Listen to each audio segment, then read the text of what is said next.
Hello students, welcome to my channel physics by Subhash sir.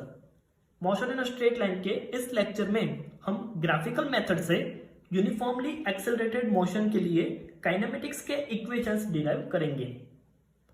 यहां पर एक ग्राफ दिया हुआ है, वो समझते हैं।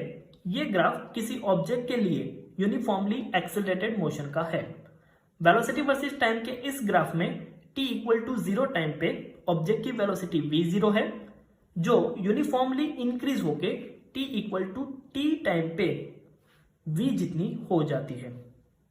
इस ग्राफ में AC equal to OD equal to हो जाएगा t जितना, OA equal to DC equal to हो जाएगा v0, BD इक्वल टू हो जाएगा v and CD equal to v0 है। इसका यूज करके अगर हमें BC की वैल्यू फाइंड करनी है तो BC इक्वल टू हम लिख सकते हैं BD minus CD। BC equal to BD minus CD। BD की वैल्यू है V माइनस CD की वैल्यू है V0, तो BC की वैल्यू हमें मिलेगी V माइनस V0। फिगर के ऊपर से अगर हमें एक्सेलरेशन का फॉर्मूला लगाना है तो हम इस तरह से लिख सकते हैं, acceleration A equal to change in velocity delta V divide by time interval delta t। Change in velocity मतलब final velocity minus initial velocity. Final velocity v है, इनिशियल वेलोसिटी v0 है, divide by final time t minus initial time 0। Equation को solve करेंगे तो हमें kinematic का first equation मिलेगा v equal to v0 plus at। Chapter में हम आगे पढ़ चुके हैं कि किसी ऑब्जेक्ट के लिए वेलोसिटी वर्सेस टाइम के ग्राफ में किसी कर्व के अंडर जो एरिया कवर होता है वो एरिया ऑब्जेक्ट के लिए उस टाइम इंटरवल के दौरान डिस्प्लेसमेंट की वैल्यू देता है। मतलब यहां पर अगर हम AB कर्व के अंडर का एरिया फाइंड करें तो वो एरिया हमें 0 से t टाइम के दौरान इस ऑब्जेक्ट ने कितना डिस्प्लेसमेंट किया होगा उसकी वैल्यू देगा। हमें यहां पर ये एरिया फाइंड करना है तो उसके लिए हम इस एरिया को दो पार्ट में डिवाइड करेंगे, triangle ABC and rectangle OACD में। In VT graph area covers under curve gives displacement in this time period.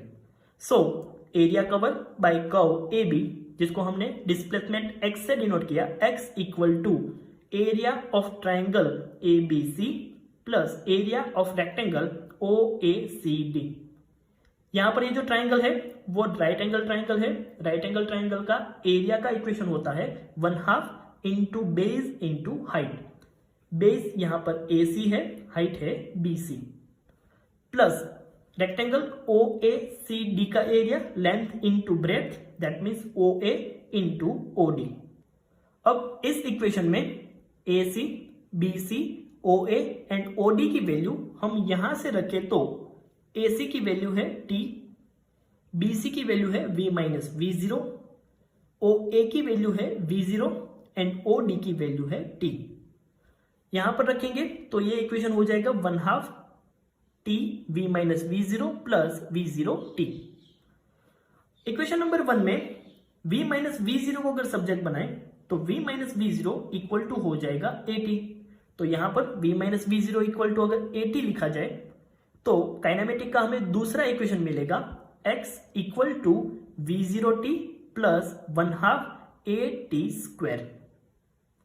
Third equation के लिए स्टूडेंट्स आपको याद रखना है कि किसी भी यूनिफॉर्मली एक्सेलरेटेड मोशन के लिए अगर हमें एवरेज वेलोसिटी फाइंड करनी है तो उसके लिए हम डायरेक्ट इक्वेशन लगा सकते हैं, v bar equal to final velocity plus initial velocity divide by 2।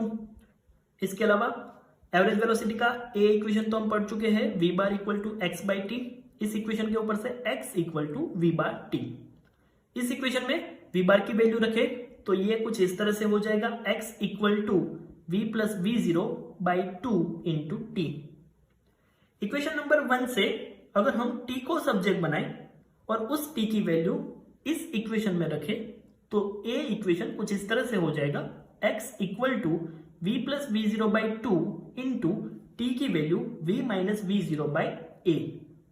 यहां पर इन दोनों का मल्टीप्लीकेशन होगा तो v plus V0 v minus V0, तो ये हो जाएगा v square minus V0 square divide में है 2a एक्स के साथ मल्टीप्लाई होगा तो हमें काइनेमेटिक का थर्ड इक्वेशन मिलेगा v square minus v0 square equal to 2ax।